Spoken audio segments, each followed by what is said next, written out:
Daily game design time. That's still really awkward to say, especially as my first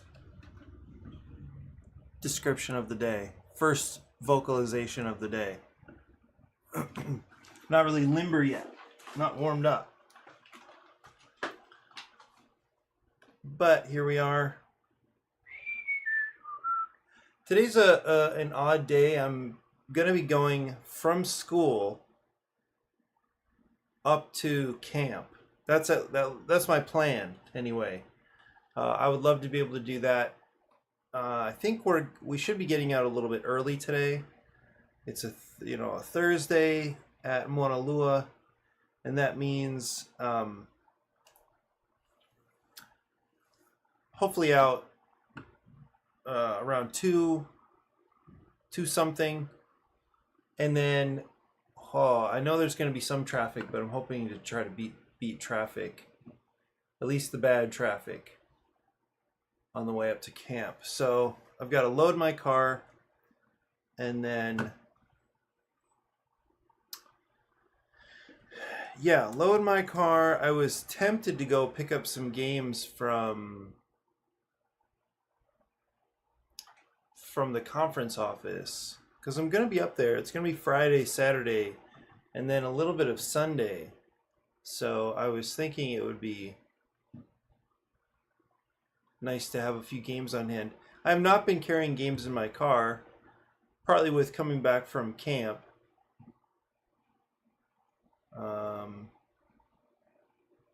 From the retreat, I'm still not fully unpacked, but I had to empty my car. Well, I'm really not trying to carry games anyway, but I'm definitely not like my bag. I usually have like a bag of games at home. That I completely unloaded over at the conference office. So I'm really happy with how these turned out. I wanted to share a couple of details before jumping over to A Perilous Road, which is a game I worked on probably 2 years ago. But I just wanted to share how this all came together. I think most of it was finished on stream yesterday. But at first I had to do some goofy things like, well, this is synced to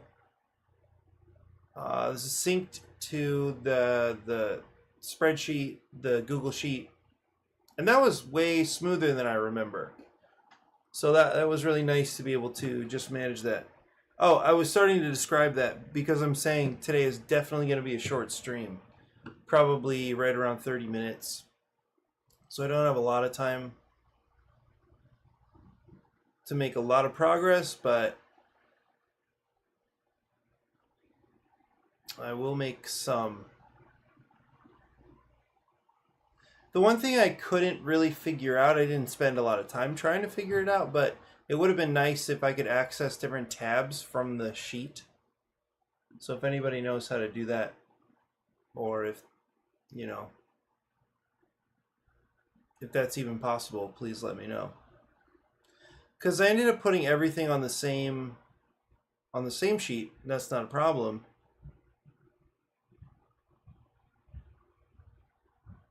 But when I started I started working with the card back, and so in the layout, I put everything on the same layout, and over here. So you can see the card back, HQ. I also dropped the image of HQ on one of the cards, so that's one of the columns on that spreadsheet. And then everything else is included there. And so it looks crazy. So back in HQ are the bottom layers, even though it's kind of odd that they're on the top of the list. Is that what inverted means? It is. It is what inverted means. Why is that an option? But fair enough. Somebody thought it was important. It must be important. Okay, so I'll go back. So anyway, everything is here.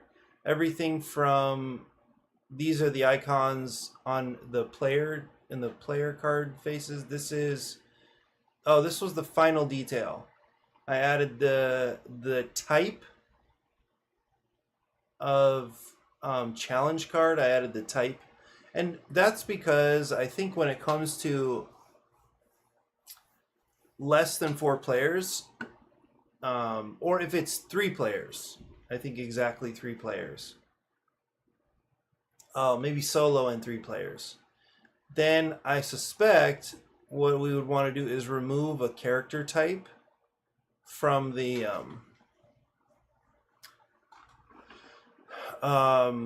like one of the decks would just be gone, so they could just pick whichever 3 characters they wanted to play. And then I would remove that particular I would remove which from the challenge cards whichever set is associated with the character they didn't play, they didn't choose. So that's why it says teacher up here. So these are the challenge cards. You can tell that by how challenging they look.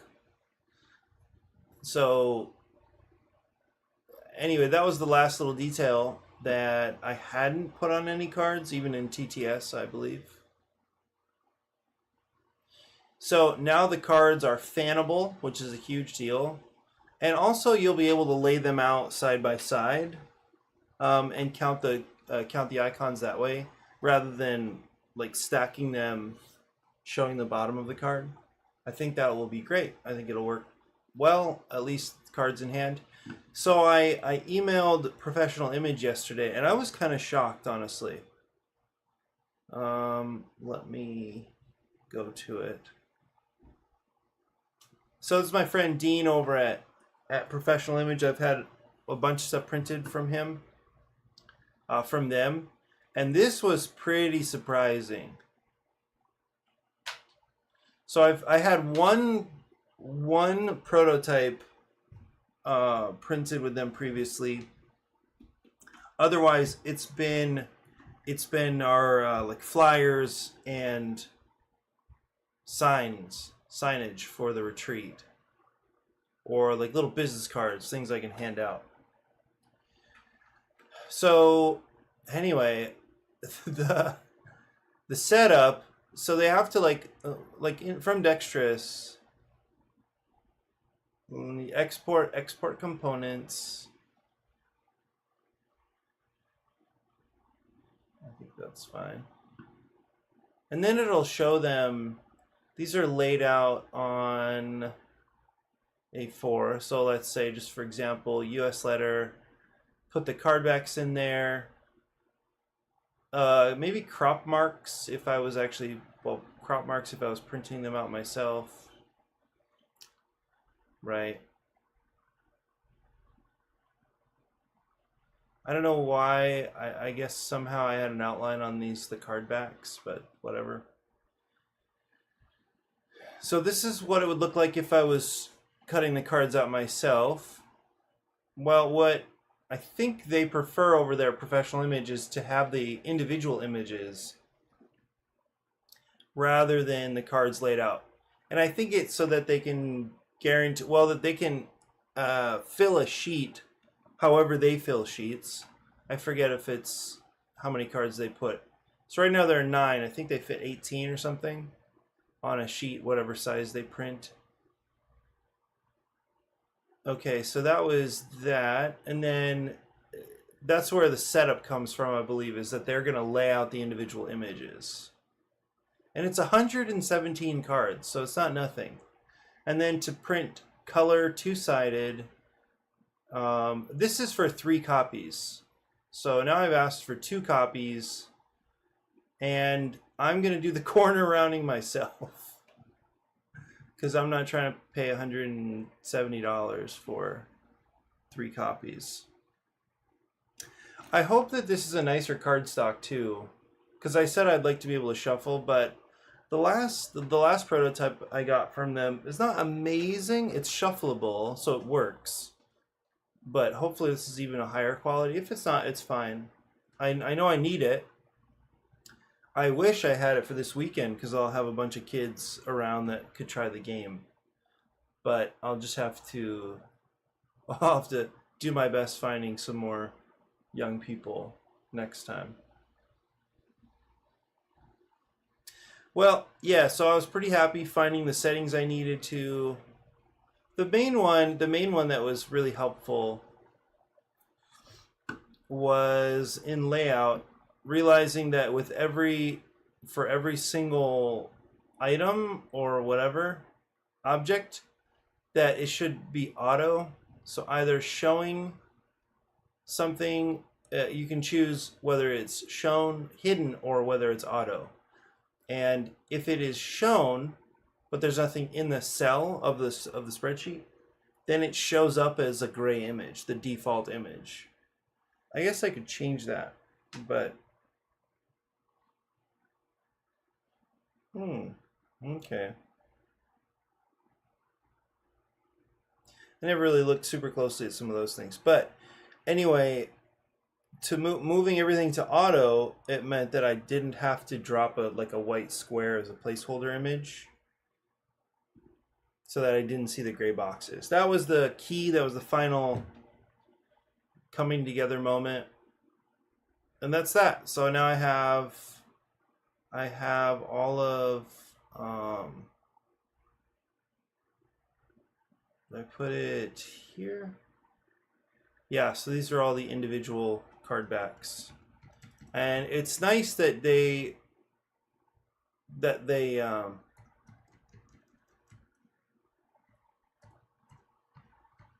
yeah, they export them very nicely so that they align with their I mean, so that 000 and 000 and 000 underscore back are related.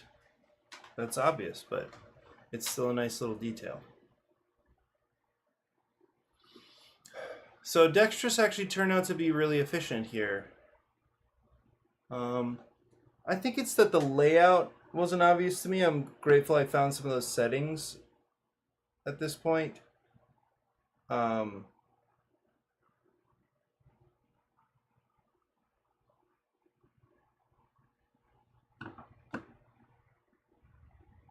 Yeah. Okay, and then I was gonna go back to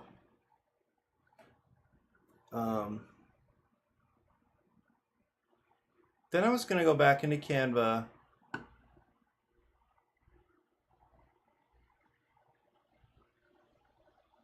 By the way, this was an iconography I started working on, and this game it's been challenging for me to figure out the best way to deal with player aids. I want the game to be language independent. So obviously that means when they look at the card, the only text here is the name of the card, but the name is not important mechanically. So they need to be able to see and understand how the card works without any words, without any meaningful words on the card. So that's language independence, right?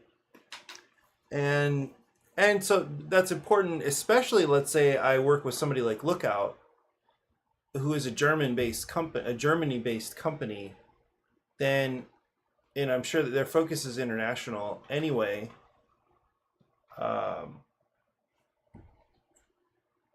Then I suspect that having language independence in the game is like nearly essential for them, for localization in general.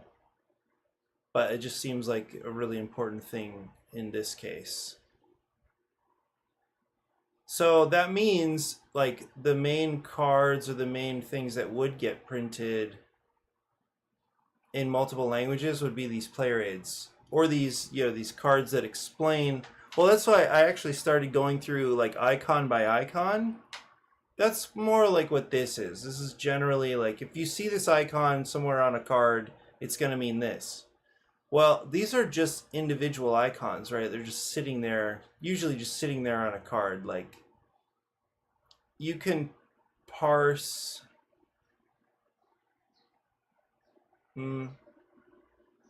Like some of these that are statements, like this is actually a statement, and that's an issue because these are just if this icon is sitting somewhere, it's gonna mean this. But then you put it into a statement, and there's like a little logic. Then we start to have a problem. So like, because this, for instance, what this says for a free action, if you have more than or at any time, or if you have more than is possible to fit, you can trade in a cube for $1.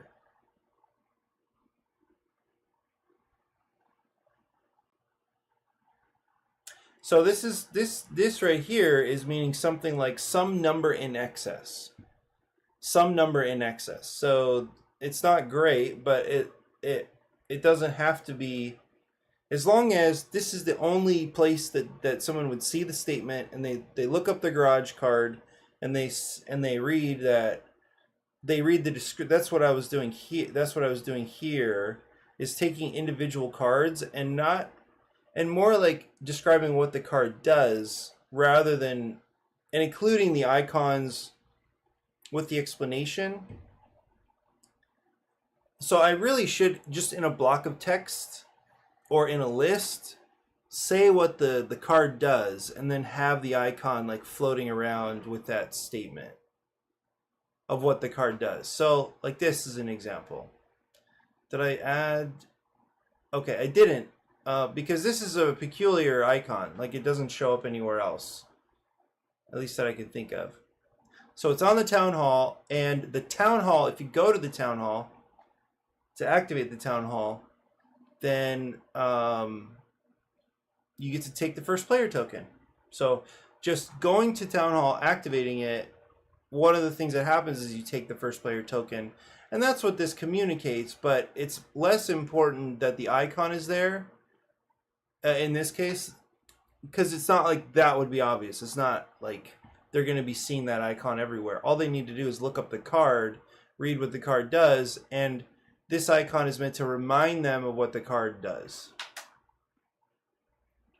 Okay, anyway, I didn't want to get caught up here. I just wanted to say there was, oh yeah, this thing I was working on, which was language independent, maintaining language independence, and therefore needing to produce some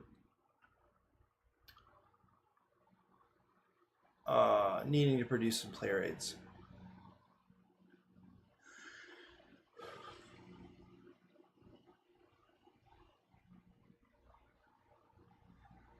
I thought it might be a little bit interesting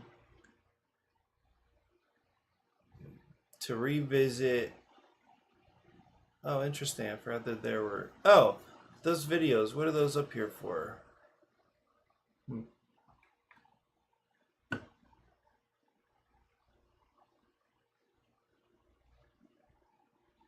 Here it is. So I was making, for some reason this game came back to mind. Kind of randomly, partly because I think it was partly because I bought a game from what's his name, Gabe Barrett, and that was a couple of weeks ago. I think I was at school. I thought I think I saw one of Gabe's games being highlighted in BGDL, and so I looked into whatever else he's been publishing these days. Bought a game from him that's like a kind of chess themed game. It's some knight. It's just a little puzzle. It's a set of puzzles, I believe.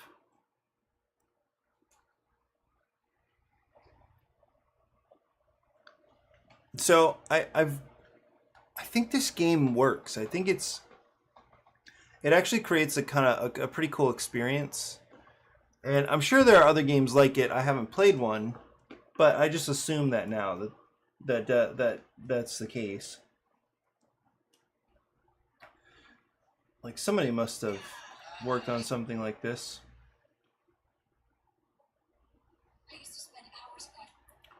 Okay. So the problem I have is that the original game, I can show you that too, would be the best way to show that.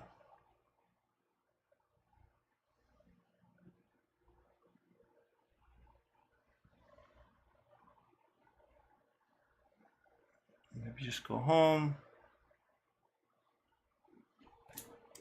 I'm not sure it'll still be, because originally it was called, oh, okay. So I created some assets, but what you can see here is that the original theme, it was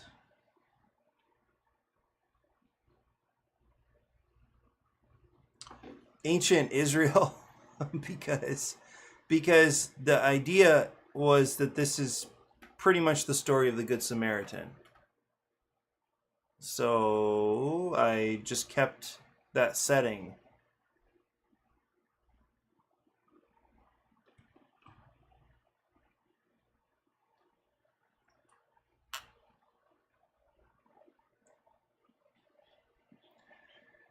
So I guess what I could do is, I wonder, I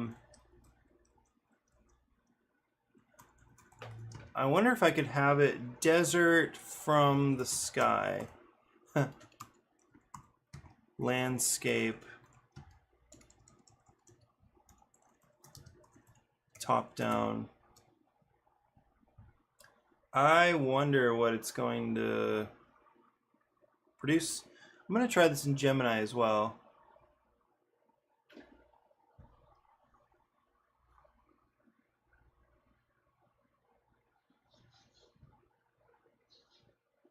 Oh, that looks more like Mars. But this is actually not bad. Generate more like that. I'm making a game. Do I have? I think I might have some Perilous Road stuff in here already.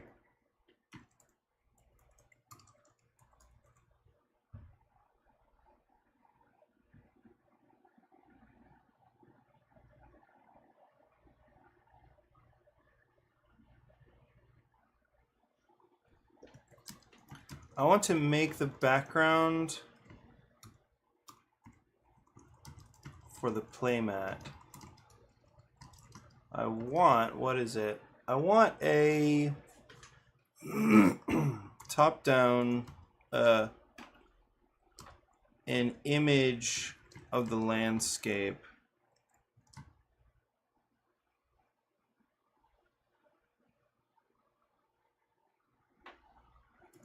from above. Bird's eye view.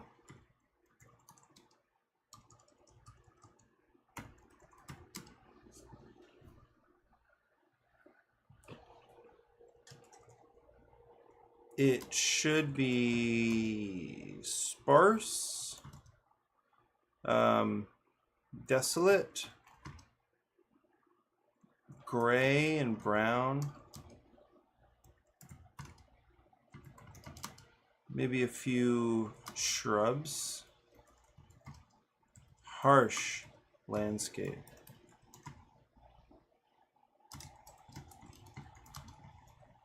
Images like that. Let's try.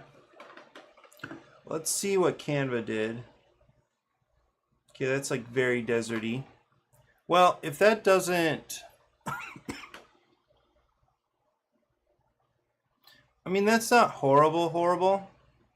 I don't mind that it's really like that's like straight up Martian sand.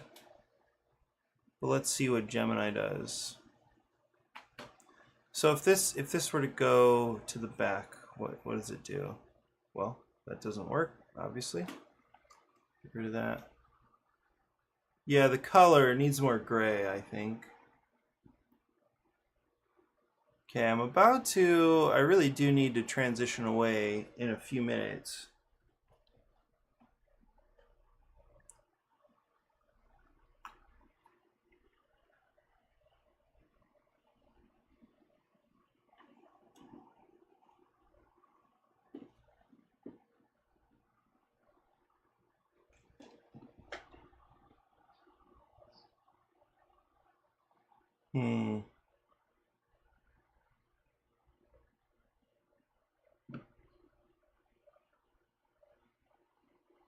No, this is not.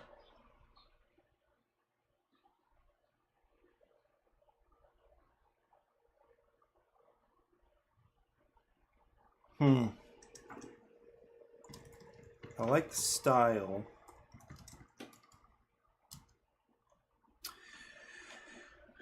Right, like that doesn't work, right? But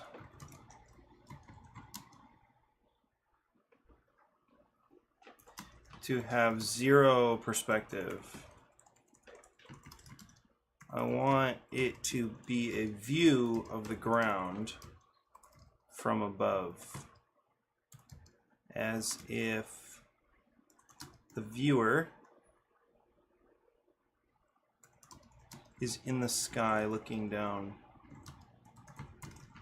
Let's try again.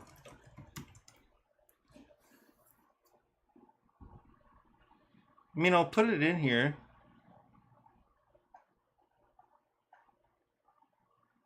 By the way, the rooster is back, and he was crowing at, I don't know, 6 or something. And definitely somebody has started shooting at it again. I think they at least scared it off. It sounded like they scared a chicken off, actually.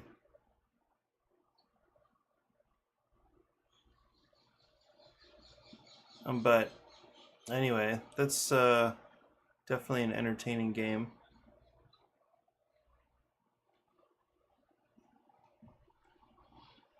I mean, I guess that's not bad.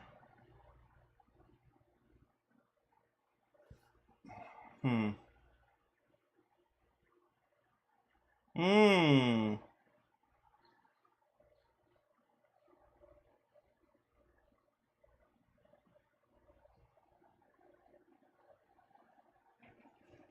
Ooh.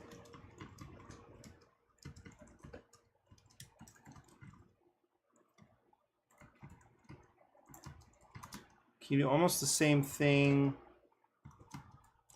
but make the road not at an angle, but going straight across and through the middle of the image?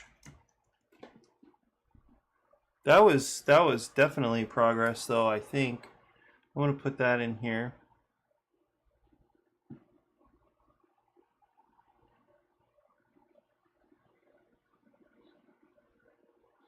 The quality, wait, yeah, the quality is enough. Like, I don't think the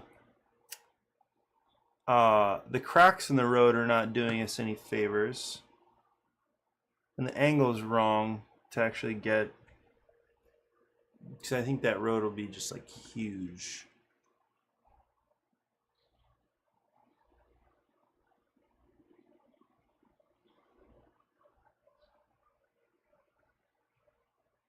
It's interesting it's not on like an exactly 45-degree angle.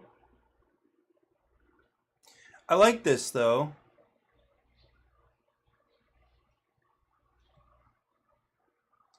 And what happens if we send to the back? Wow, that's like surprisingly good. I guess I could just like fill these corners with something else.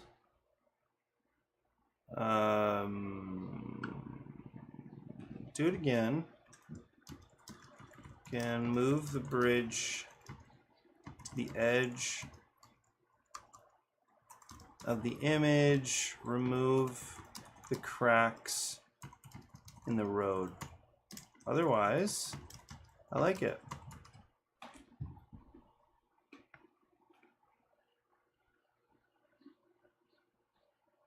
Like, that looks pretty good, right? And these are all just placeholders. Like this, anyway, this definitely doesn't need to be here.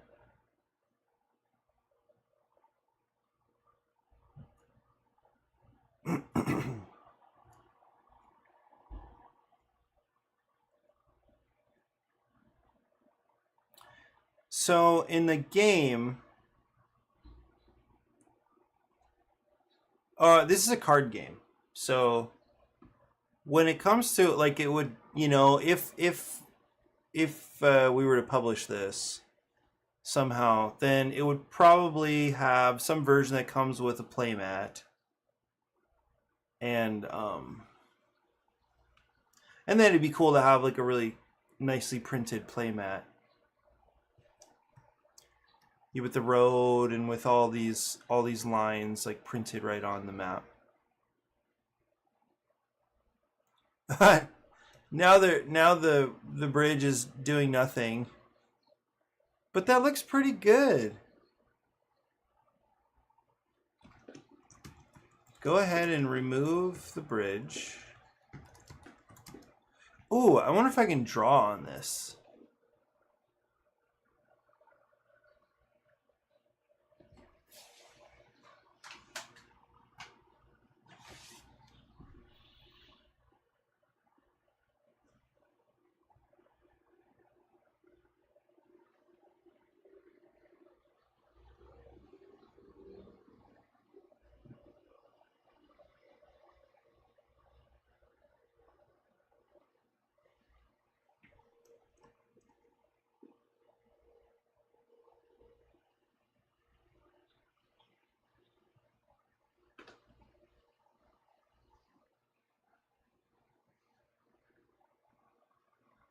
Because that would be kind of cool.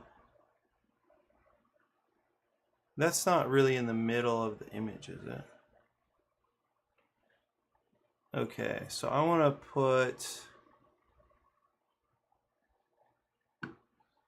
a house.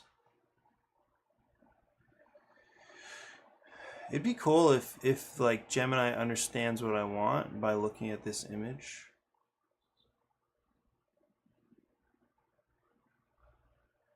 So nothing in the middle, but I'm going to add it. I'm going to circle this thing. Make that green.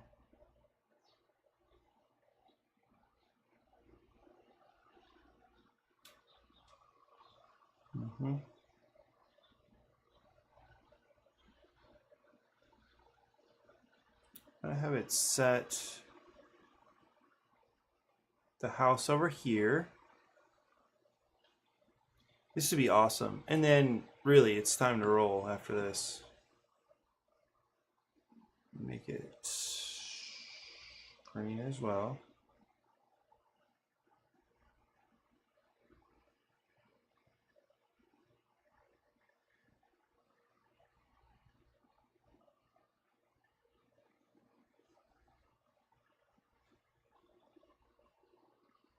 Actually, just remove the bridge, I think.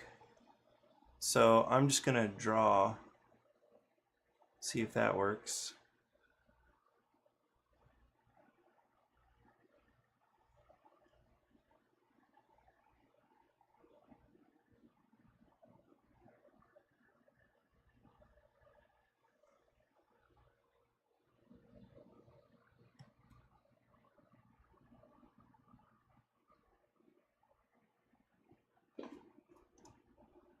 A little screenshot.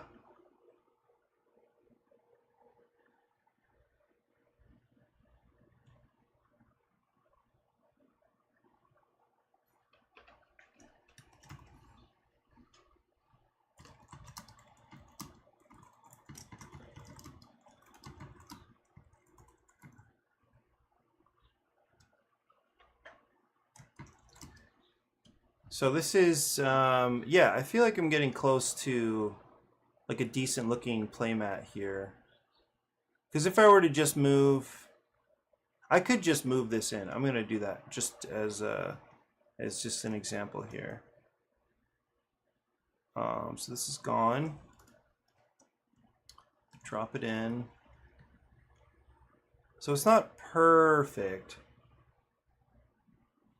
Oh, maybe it is. Let's have a look. That's actually pretty good. But the scale, I would like the road to be a little smaller as well. Move the building to the edge of the road. Put a roof on it.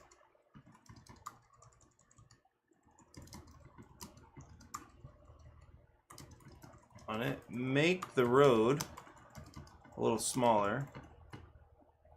And then remove the bridge.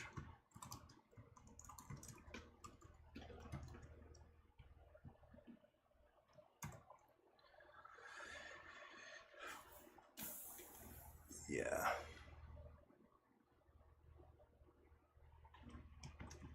I'm uploading the image with some marks on it to help you know what to do. That'd be really interesting if it like got it right.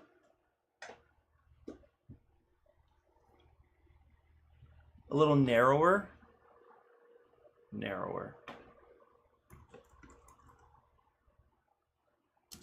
And further away. Remove the bridge. Otherwise, like this is the great. I think the landscape style is exactly what I would be going for.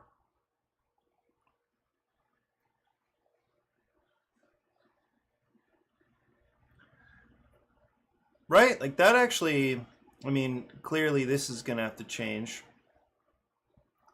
Why did I pick that font style? I think, I'm not too sure. But I think I would have to go back into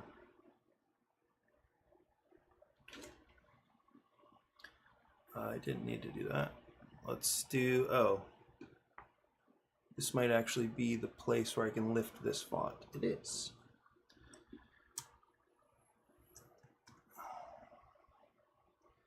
So obviously replacing this kind of frilly, swirly font.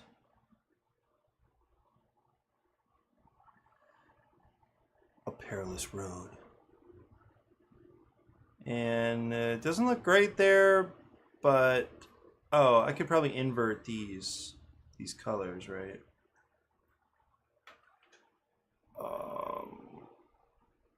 Let's make it white. And then for the effect, make it something else. Gray, maybe? Dark gray. That does stand out.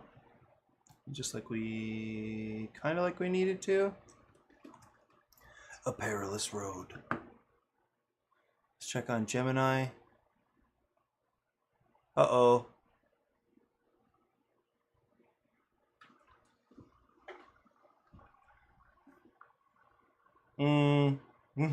Uh-oh. It really liked the green ring. Oops.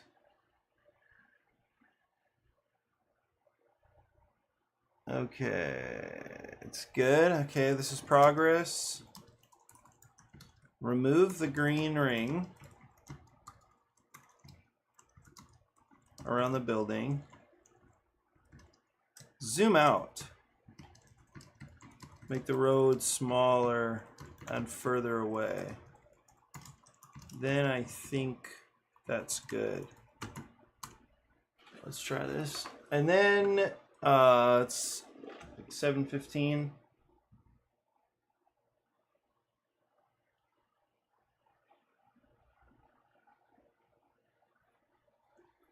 I think we're...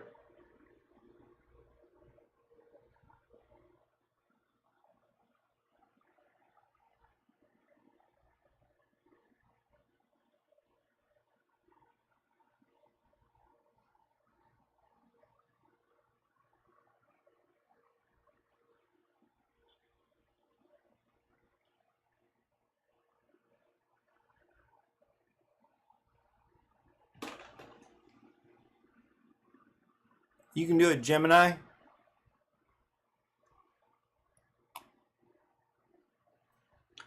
So right now I'm working on the playmat for A Perilous Road, and that's gonna help in building this cell sheet. So it's just always nice to have a really nice what is this, like a condensation of the game. I think that's what the cell sheet is doing. I don't know why it took me so long to think of that word, but this is the cell sheet I've been working on. This is a solo game. It's a game for one player. It lasts around 30 minutes. It's for somebody. It's somebody a little older and experienced. And the concept, actually, it is better to look at the playmat in this case. Nice job. Okay, the road looks exactly the same.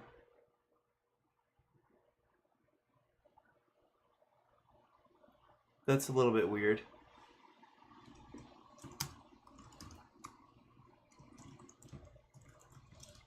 But the road looks exactly the same.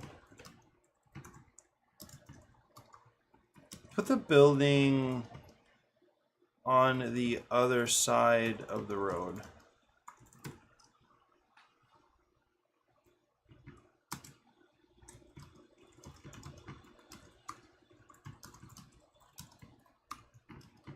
Much narrower.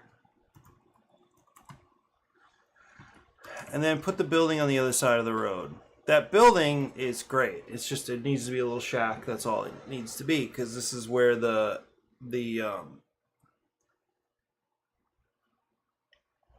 protector travels along the road. So in this case, there are these 4 lanes. So there's the home space for the Good Samaritan figure, like who the players act as. And then there are 4 additional lanes.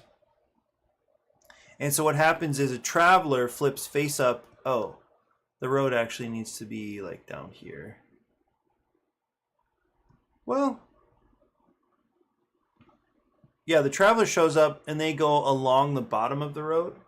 And then the thugs show up and they're along the top of the road. And the Good Samaritan figure travels along the road, at least in the setup here. So this doesn't look perfect. But I guess I could do this.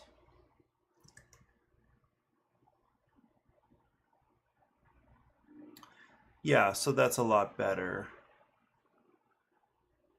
And then I think all of these, it might be better if they were all white.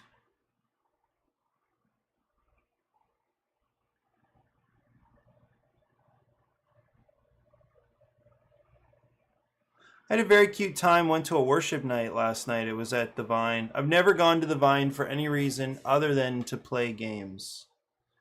And they had a nice little event set up. There was supposed to be some worship music that, well, I was supposed to see and hang out and listen to the worship music, but I misunderstood the text from my friend Ming, and so I totally missed that.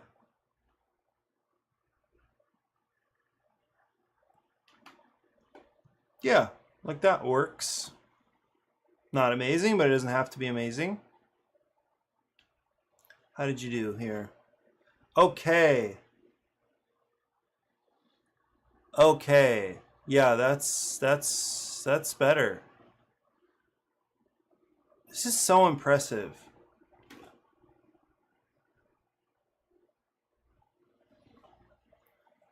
Okay, now I can drop that in and then I'm gonna transition away.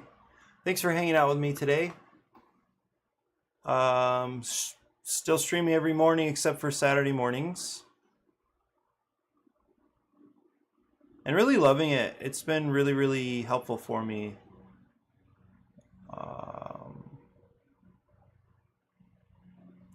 It's just been a good habit, a good routine, and it's been really productive as well. So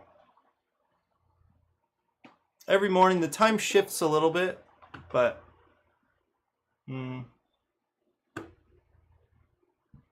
consistently sometime like somewhere six something to seven something, or early, or seven something to eight something. Depends on whether or not I'm going into school.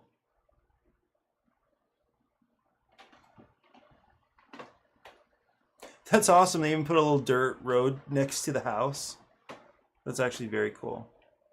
Okay, that's it for me. Nice to make a touch of progress here. The main thing I was in need of is how to represent the I need to represent the play area, and then start populating with these little these little bubbles describing what happens. Society has collapsed. Scavengers roam the desolate roads. With your wits and resources, escort the innocent to the haven. But be warned, you can't save everyone. I don't know. That's fine. A Perilous Road is an action selection, worker placement, and resource management game for one player. Elegant upkeep, player and scavenger abilities, equipment cards, rising tension, and theme-rich scenarios will keep players coming back to play the hero. All right. Anyway, you are a hero. Please enjoy the day. Thanks for hanging out with me. I will see you soon.